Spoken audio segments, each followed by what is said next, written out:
Right, so here's just kind of a little overview of the PicoScope 6 software.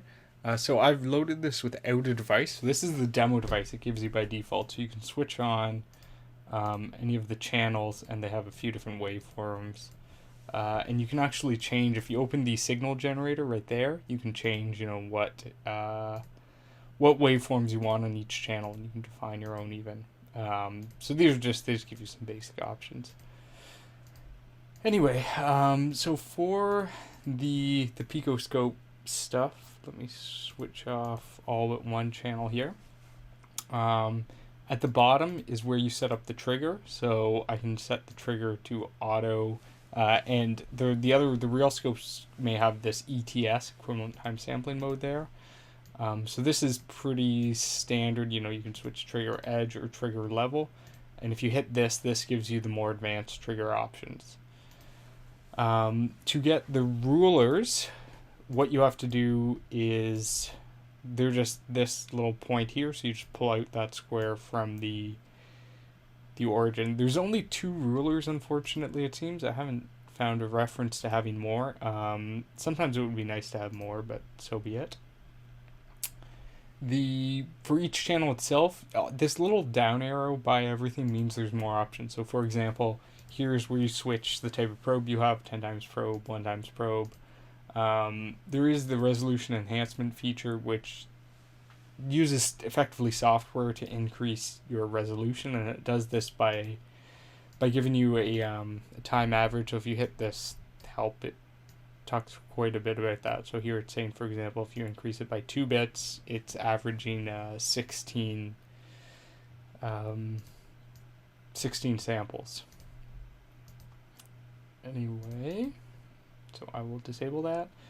So one kind of handy thing when it comes to real waveforms is you can actually put a software low-pass filter. So this just low-pass filters the data, and you can have a huge, well, this probably won't work because I'm sampling so slow here, but if you're sampling much faster, there's 5 gigasamples per second, then it'll let you put some pretty high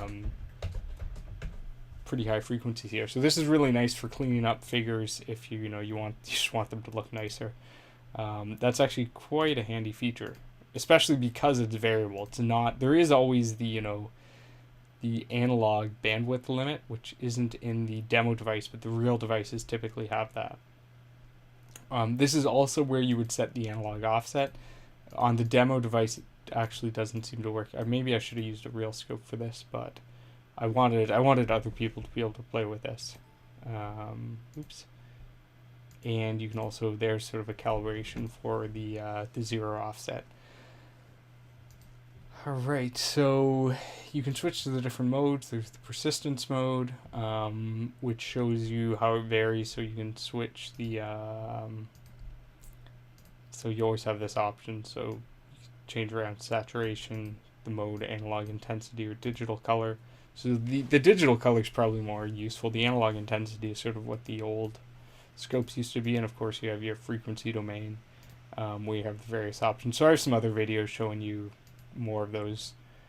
Down here you have your measurements. So it has quite a few options. It doesn't have everything that other scopes will have. In particular, you may notice that, for example, there's no A to B, so what's the phase difference between A and B, or anything like that. And because we just have the 2 rulers, you can't do some of the more advanced measurements. And there's some additional options for some of them about filtering and whatnot, but that's not too important. One kind of cool thing, though, that is a lot easier again because you're on a computer is, for example, you have this this math channel, and so they give you some simple examples: A plus B, A minus B, stuff like that. But you can use your own to create a your own math-based output channel. So I have one here that was giving me a phase difference between two waveforms. As I mentioned, there was no phase measurement built in, but you can add it through the math channel. So this is pretty cool and has all sorts of stuff. So you can integrate waveform, sine, cos. So it's fairly full featured, and it lets you, if you're clever with how you do it, it lets you get quite a bit more out of your scope than you might otherwise. And you can even, somewhere it tells you here, you can add a time delay between channels. So for example, you can subtract one channel from the other with a bit of time delay. This is really handy if you wanted to use two inputs as a differential probe, so A minus B, and I have a video showing you A minus B. There may be a tiny bit of error in terms of either phase or amplitude mismatch between the two channels. So you could actually null that out by adding the appropriate constant in front of, A or B, as well as adding the appropriate time shift. So the math channel gives you a lot of ability to sort of do way more than you might otherwise. And I don't think there's any default math ones besides these, so I'm not sure if you can go online and get more. Up here you have, so with the PicoScope, it has this idea of having multiple waveforms, so it captures the past, and here it's showing 32 of the previous triggers. So this is the idea being that if you caught something once, it may be you're trying to find a short glitch, and it's only in one of these buffers. And you also have them in the other modes. So in the FFT mode, you have the buffer as well. So that's pretty easy. You probably want to do, I like having that properties window open, so you just right click and view properties, and this lets you really quickly see the actual sample rate and the actual number of samples you're collecting, because you can request a number of samples, but it can't always acquire that exact amount. So this has just been sort of a real quick overview of what's in the PicoScope software. So there's a lot more things. There's the serial decoding. I have a video of that. There's masks. You can record macros, and you can also set up things with the keyboard. So I use this with my encoder board that there's another video about. And actually, one thing I forgot to show you quickly was this idea that it's pretty cool. You can have a whole bunch of viewports. So you can decide that well, I want.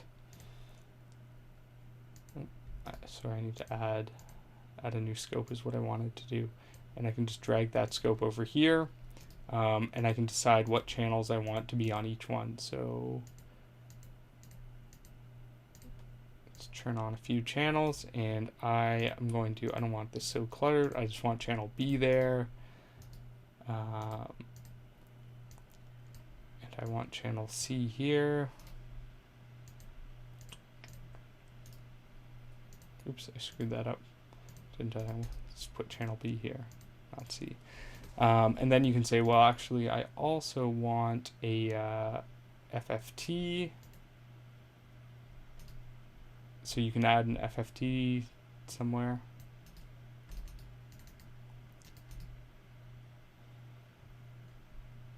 I know you can. Oh, there we go. Add view. Spectrum. Okay, so there we go. So we have a spectrum, and you can configure the spectrum again. That's not very interesting. So only channel B, and then when I'm selecting here, I can configure the spectrum within channel B. So the whole thing's really nice in that you have these multiple viewpoints, so you can actually really see what's going on without having to play around with all sorts of offsets in the system. So that's just another nice example of having the PC-based scopes, which I've personally always liked. So I've copied this to the background here. I've always liked just for this reason, that you have so much more room, and if you have a large monitor, not a problem.